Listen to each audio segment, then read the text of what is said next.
வந்துட்டாமா திருட்டு பையன் எப்படியோ உள்ள வந்துட்டான். முதல்ல இவனை கொண்டு போலீஸ்ல ஒப்படைக்கணும். அவனையும் போலீஸ்ல ஒப்படைக்கணும். இவன் இப்படி திருடி திங்கலாமா? என்ன செய்யறது? உழைச்சு உழைச்சு உங்களை உல்லாசமா வாழ வச்சு தொழிலாளர் வர்க்கம் இன்னைக்கு திருடி திங்கிற நிலைமையில இருக்கு. இத்தனை முதலாளிகளை கூட்டணி 10 தொழிலாளிகளை கூட்டிருந்தா நான் சந்தோஷப்பட்டேன். அதுக்கு பதிலா ஒரு தொழிலாளியோட மகன் இங்க அவமானப்படுத்தப்பட்டான். இனிமே நான் இங்க இருக்க தயாரா இல்லை. வணக்கம்.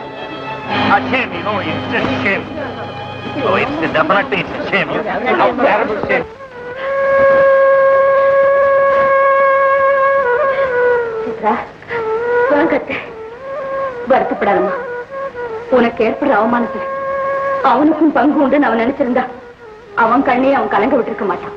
அத்தை, நான் தவறு செஞ்சிருந்தா அவர் என்ன தனியா கூப்பிட்டு கண்டிச்சிருக்கலாம், கடுமையா திட்டி இருக்கலாம், என் கன்னத்துல கூட அரைஞ்சிருக்கலாம்.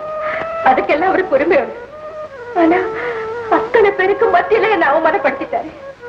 ஏத்த அப்படி நல்ல பெரிய தவறு செய்துட்டு அவரும் ஒரு நல்ல அந்தஸ்தோட வாழணுங்கிறதுக்காகத்தானே முயற்சி பண்றேன். நீங்களே சொல்லுங்க, மனைவிங்கிற முறையில நான் அவருக்கு என்ன குறை வச்சிருக்கேன்? அன்பா பேசலையா, அடக்கமா நடந்துக்கலையா, இத்தனை வசதிகளையும் தூக்கி எறிஞ்சிட்டு அவரையே தெய்வமா நினைச்சு வாழ்ந்துட்டு இல்லையா? அவரை என்ன திருத்த முயற்சி பண்ணட்டும், வேண்டாங்கல்ல. அதுக்காக என்னை இப்படி தீயில தள்ளி துடிக்க வைக்க வேண்டாம். தயவு செஞ்சு அவர்கிட்ட சொல்லுங்க.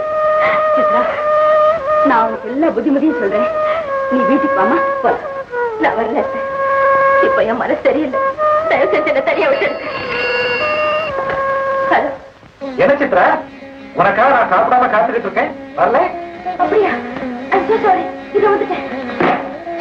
நான் ஒரு முட்டை அவர் சாப்பிடாம போனாருங்கிறதே மறந்துட்டேன். அத்தை, பாவம் அவர் பசியோட காத்துட்டு இருக்காரு. வாங்க வீட்டுக்கு போலாம். வேண்டாமா, அவன் இங்க வந்து உங்க மன்னிப்பு கேட்டு அப்பதான் இனிமே அந்த மாதிரி செய்ய மாட்டான். அப்படி சொல்லாதீங்க அத்தை. கணவனால மனைவிக்கு அவமானம் ஏற்படும். ஆனா எந்த காரணத்தை கொண்டும் மனைவியால கணவனுக்கு அவமானம் ஏற்படவே கூடாது. அவர் வந்து என்கிட்ட மன்னிப்பு கேட்கறது வேண்டாம். வாங்க வீட்டுக்கு